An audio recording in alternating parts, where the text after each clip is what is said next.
Bon, on est tous d'accord pour dire que Piège de cristal est un monument du film d'action.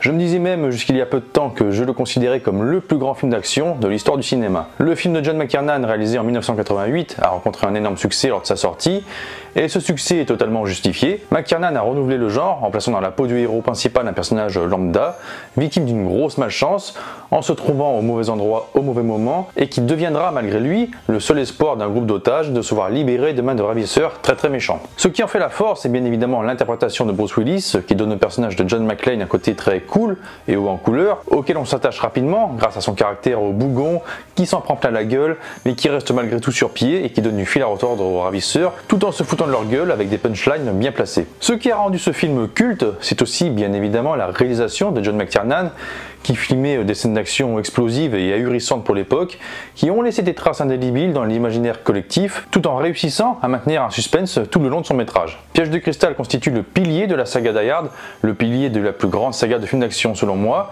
et on peut dire qu'avec un tel film, les bases de l'édifice sont des plus solides et perdureront dans le temps. Pour ce qui est de la suite, 58 minutes pour vivre, sorti en 1990, la qualité n'a certes pas atteint celle du premier, mais le succès fut tout de même au rendez-vous. Je dois avouer que je le trouve moi aussi moins bon que son prédécesseur, la faute étant sans doute due au fait que McTiernan a cédé sa place au groupe bourrin Renny Harlin, qui est loin d'être un mauvais réalisateur, mais qui n'a pas non plus le talent de mise en scène de McTiernan, ce qui fait que son film est bien plus banal, il ressemble plus à une série B avec un suspense moins présent, malgré des scènes d'action qui restent bien filmées, et qui pour moi sont parmi les plus violentes de la saga. Personne n'a oublié le coup de l'écrasement sous le rouleau à bagages, ou bien le morceau de glace planté dans l'œil. Il était donc évident qu'après deux tels succès, l'idée d'un troisième film soit mise rapidement sur la table. Enfin, quand je dis rapidement, c'est relatif, parce que le projet a tout de même mis 5 ans à aboutir, avec une multitude de scénarios qui se sont succédés. Le premier script se nommait Troubleshooter et racontait comment John McClane, en croisière aux Caraïbes avec sa famille, se retrouvait aux prises avec de nouveaux terroristes. Cette idée est tombée à l'eau quand Piège en haute mer avec Steven Seagal est entré en phase de production en 1992. L'autre version, signée Doug Richardson et John Fasano, avait pour toile de fond la prise de contrôle du réseau métropolitain de Los Angeles. Là, c'est Bruce Willis qui s'est opposé au projet, jugeant l'intrigue un peu trop répétitive à son goût et réclamant une aire de jeu plus vaste. C'est le script rédigé par Jonathan Hensleigh qui est finalement retenu. Il avait bossé sur la série Les Aventures du jeune Indiana Jones, diffusée entre 1992 et 1993. Ce script s'intitule Simon Says, d'où le jacadi prononcé à chaque nouvelle énigme de Simon dans le film. Il était à l'origine prévu pour un nouvel opus de la saga L'Arme Fatale, qui verra finalement le jour plus tard avec une nouvelle intrigue. Joel Silver et Larry Gordon, producteurs des premiers films de la saga, ont été écartés du projet suite à des querelles concernant la monopolisation de Bruce Willis, Larry Gordon souhaitant le faire travailler sur d'autres projets. Bon, rien de bien grave pour eux, ils ont une compensation de 750 000 $ chacun. Moi je veux bien être écarté de n'importe quoi pour ce prix-là. Du coup, qu'en est-il du film ? Je disais au début que je considérais jusqu'il y a peu de temps Piège de cristal comme le meilleur opus de la saga. Et puis j'ai récemment revu les deux films pour faire cette vidéo, et je me suis rendu compte que j'ai beaucoup moins senti le temps passer sur Une journée en enfer que sur Piège de cristal, car le film va à 100 à l'heure sans une seconde de répit, sur toute sa longueur, alors que pour Piège de cristal, il y a tout de même des passages un peu plus ennuyeux à mon sens, surtout dans toute sa première partie avec l'intro un poil longuette, les dialogues entre Rance et Takagi, et toutes les phases de jeu du chat et de la souris entre McClane et les terroristes, qui sont constituées de beaucoup d'allers-retours dans les mêmes lieux. Le film devient vraiment divertissant à partir du moment où Powell arrive et que la police encercle tout le bâtiment. Là, les scènes d'action se mettent bien en place et le film devient vraiment spectaculaire. Une journée en enfer se démarque de ses prédécesseurs qui adoptent tous les deux une structure très similaire et abandonnent le concept de huis clos qui oblige McClane à se battre pour lui et pour ses proches dans un espace confiné. Ici, c'est la ville tout entière de New York ainsi que sa banlieue qui sont explorées, et je crois qu'on a rarement autant visité la ville dans un film. Que ça soit Harlem, Wall Street, Central Park et même le Yankee Stadium, c'est une véritable visite touristique qui nous est proposée sur fond de fusillades, de courses-poursuites et d'explosions en chaîne. L'intro annonce la couleur d'entrée, pas de perte de temps, le titre du film apparaît direct au bout de 20 secondes avec le morceau bien entraînant Summer in the City de The Lovin' Spoonful. Très bien choisi pour accompagner les plans des rues grouillantes et ensoleillées de la ville qui ne dort jamais. Et là, boum, première explosion du film, celle d'un grand magasin en pleine rue avec des véhicules éjectés sur la chaussée par le souffle. Une énorme explosion au bout d'1 minute 13 de film. Pas de doute, on est bien devant un Die Hard et c'est loin d'être fini. On retrouve notre cher McClane tel une estrace divorcée, suspendue, alcoolique est victime de fortes migraines suite à une gueule de bois. Autant dire que c'est la dernière personne qu'il faut emmerder sur cette planète. Et pourtant, on peut dire qu'il va en avoir des emmerdes dans ce film, encore plus que dans les autres. Il s'en prendra encore plus plein la gueule que dans les autres. Et c'est le fait qu'il subisse tous les tourments que Simon lui inflige en ne faisant que râler sur son mal de crâne, mais en continuant malgré tout à se battre malgré lui pour le bien commun de toute la ville, qui font de lui un personnage plus badass que jamais. Ici, la malchance qui s'abattait sur lui dans les deux autres films est multipliée par 10, tout comme les coups qu'il se prend dans la gueule. C'est d'ailleurs dans ce film qu'il pisse le plus le sang. Bruce Willis est au sommet de son talent dans ce volet, il n'a jamais été aussi cool et aussi charismatique, son interprétation est parfaite, il fait peut-être un peu moins d'humour que dans les films précédents, mais c'est dans celui-là qu'il est le plus attachant. Il donne vraiment de sa personne, et entre nous, quel autre acteur aurait accepté de se positionner en plein milieu d'Harlem, en calbute, avec une énorme pancarte sur laquelle est inscrite « Je hais les... » Bah personne quoi. Mais ce qui fait qu'on ne voit pas le temps passer dans ce film, c'est le fait d'avoir ajouté un acolyte à McClane en la personne de Zeus, interprété par le génialissime Samuel L. Jackson, qui l'accompagne sur toute la durée. Cette compagnie donne un nouveau souffle à la saga, on sent qu'ils ont voulu reprendre le concept de l'arme fatale, qui unit pour une même cause deux personnages totalement différents, qui devront se supporter malgré eux pour arriver à leur fin. Cela permet d'aborder différemment le personnage de McClane par rapport aux autres films, et ça permet surtout de maintenir l'intérêt du spectateur en éveil, lors des passages où ça ne tire pas ou n'explose pas dans tous les sens. En effet, les dialogues entre les deux personnages et leurs engueulades sont toutes irrésistibles. Zeus a le rôle du râleur sceptique, un peu à l'image de Murtaugh dans l'arme fatale, et McClane celui du casse-cou, comme Riggs.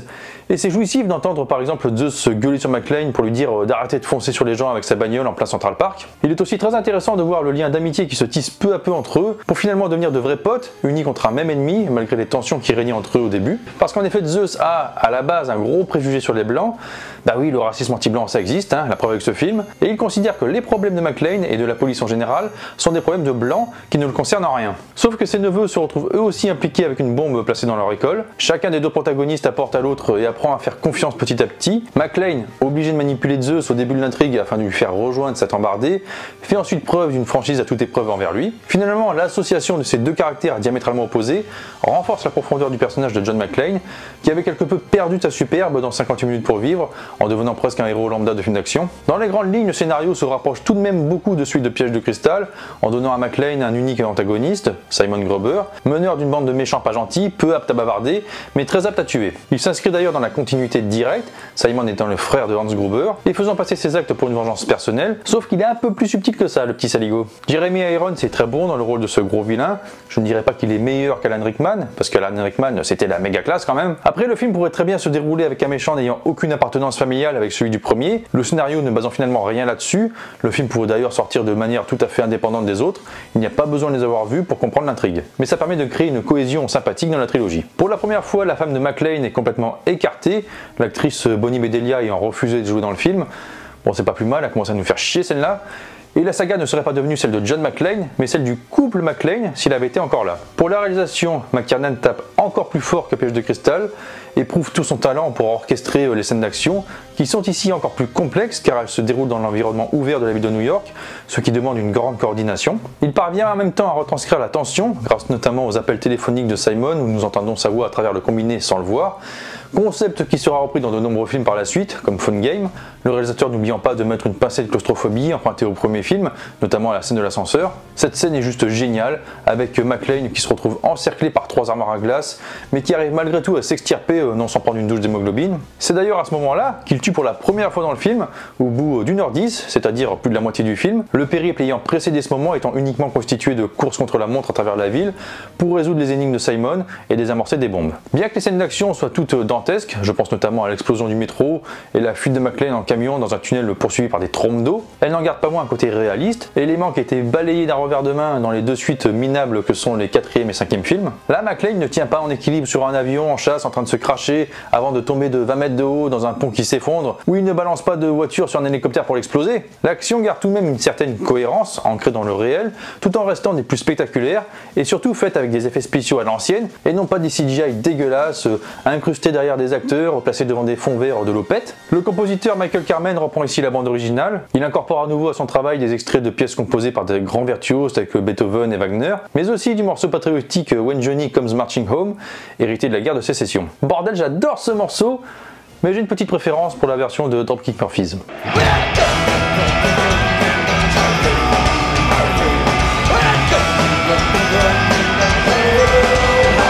J'aurais aimé qu'ils gardent la fin qu'ils avaient prévue à l'origine, où l'on voyait John McClane régler son compte à Simon Gruber dans une taverne d'un pays de l'Europe de l'Est, ce dernier étant parvenu à échapper aux forces de l'ordre avec son butin de lingots d'or. Même si elle a été tournée, cette séquence n'a pas emporté les faveurs de John McTiernan et de la Fox, car elle montrait notre héros sous un angle trop cruel et menaçant. Du coup, la fin qui a été retenue est expédiée trop rapidement selon moi, et il manque un petit quelque chose dans la mort de Simon, contrairement à celle de Hans dans Piège de cristal, qui est bien plus marquante. Vous pouvez trouver cette scène facilement sur internet avec quelques recherches. Le film a rapporté la somme de 366 millions de dollars, ce qui est un beau succès, notamment en France où il a attiré 3,5 millions de spectateurs. La critique est un peu moins enthousiaste que les salles, regrettant globalement la présence d'une recette déjà vue par le passé. Certains trouvent en effet que la saga Die Hard commence à s'épuiser, d'autres saluent en revanche la direction encore d'autres de John McTiernan et le vent de fraîcheur apporté par la relation entre Willis et Jackson, et c'est également mon cas. J'estime aujourd'hui que c'est ce volet de la saga qui est le meilleur, celui que je prends le plus de plaisir à revoir, qui a le moins vieilli, et où Bruce Willis est au meilleur de sa forme. J'adresse une pensée à l'acteur, parce que sa forme aujourd'hui n'est pas au plus haut justement,